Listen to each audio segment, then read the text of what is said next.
right, hello wine drinking people. Time for more of what I've had to drink yesterday. And man, I thought I had seen everything in a wine business, being, an owner of this store for the last 15 years and a sommelier in a restaurant. And I've never seen a small company that specializes in wines from the Balearic Islands. Those are the islands between Spain and Italy and the Med. And you've got Mallorca there, which they've been making wine for several hundred years here, just like most of Europe. The Europeans drink wine on a daily basis.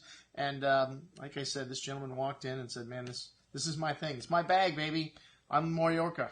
And, I have to give kudos to this guy because he's got some very interesting wines. A very small niche in the marketplace, though, you're going to find for people who are willing to experiment with wines from Mallorca. And these wines were very good. I'd have to say I was really impressed with everything, and they're not that expensive. Like the first wine from Miguel Oliver, the Blanc, Son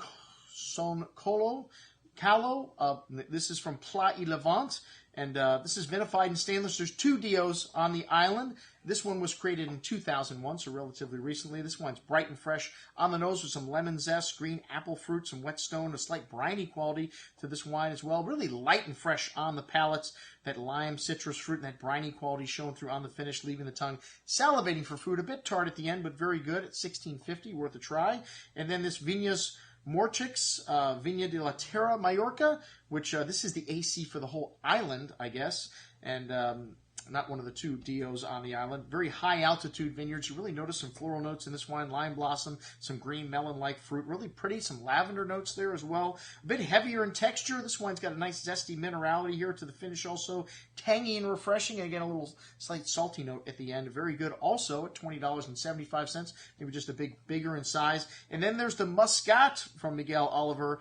And this wine, Colita Pla de Levant, also from the same appellation, which is the whole island, and Alexandra and Muscat, Alexandra, and Frontignac in this wine. And this wine, I'm usually not a huge fan of aromatic whites, but this one was not overly aromatic. It had that really nice floral quality that Muscat has, and a slight briny note, some white grapefruit citrus, and a slight musky quality of those perfumed floral notes.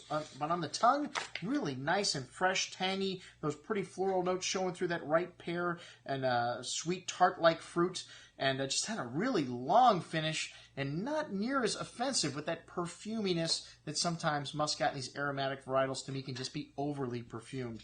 But really long finish, and this wine really got better on the second day. Excellent. One of the favorite Muscats I've ever had. And supposedly, this wine was voted the best white wine in Spain several years ago by the sommeliers, top sommeliers in Spain.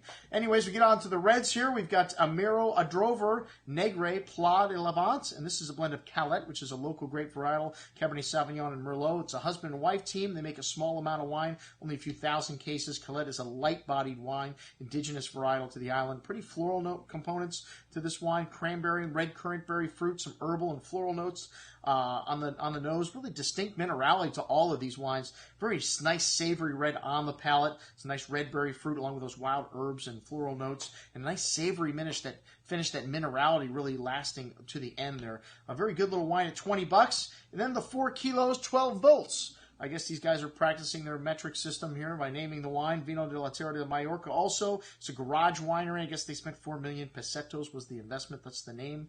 I don't know what that has to do with 4 kilos. But anyways, that's an entry-level wine from them. This is a field blend of Calette, Syrah, Merlot, and Cabernet Sauvignon. Has a good amount of dark berry fruit and a bit of animal kind of sauvage note, some violet floral notes, hint of black pepper spice, some dark mocha here. Really nice richness on the tongue with this wine. Smooth and silky tannins and a host of that exotic spice. Really ripe and delicious fruit. A nice hint of acidity holding things together. Fine tannins. Excellent juice at $32.25. And then the Bodegas Riberacio Vino de la Terra de Mallorca also. And this is Montenegro, which is another native varietal. The Black Veil is what it's known as. A bit of Cabernet Sauvignon, Syrah, and Merlot in the blend. Very traditional grape on the island. It's a 300-year-old winery. The grapes are 80 years old that go into this blend. Very small production wine. Really unique bouquet in this wine. Black licorice spice, splitty floral aromas, dark sweet soy, a host of blackberry, black earth, and some meaty sausagey notes here too. Really densely packed on the palate.